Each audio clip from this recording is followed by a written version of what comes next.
ذکر کریں گے ملک میں جاری تباہ کن مانسون کے حوالے سے۔ پنجاب میں تباہ کن برسات، لاہور، نارووال، سرگودا اور جہلم سمیت مختلف شہروں میں موسلا دھار بارش سے گلی محلے ڈوب گئے ہیں، سڑکیں تالاب بن گئی ہیں، ندی نالوں میں طغیانی آ گئی ہے، سینکڑوں ایکڑ پر کھڑی فصلیں تباہ ہوئی ہیں۔ صوبے بھر میں مانسون سیزن کے دوران حادثات میں اب تک 22 افراد لقمہ اجل بن چکے ہیں، 183 زخمی ہیں۔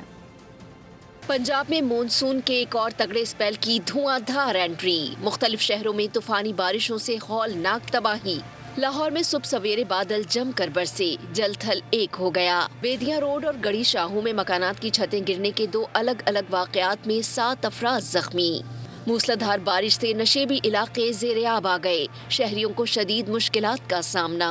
قصور کے علاقے ڈھنگ شاہ میں خستہ حال چھت منہدم ہو گئی، 2 افراد جان کی بازی ہار گئے، 3 شدید زخمی۔ نارووال کے گاؤں اور وزیر آباد میں بھی تیز برسات ہوئی، سڑکیں گلیاں پانی پانی، معمولات زندگی درہم برہم ہو گئے۔ دریائے چناب میں سیلاب، چنیوٹ میں سینکڑوں ایکڑ پر کھڑی فصلیں تباہ ہو گئیں۔ شکر گڑھ میں جرمیا سنگھا اور چک نہرا کے مقام پر زمینی کٹاؤ جاری، حفاظتی بند ٹوٹ گیا۔ اسلام آباد، راولپنڈی اور مری میں بھی ابر کرم برسا۔ محکمہ موسمیات نے صوبے بھر میں بارشوں کا سلسلہ 27 جولائی تک جاری رہنے کی پیش گوئی کر دی۔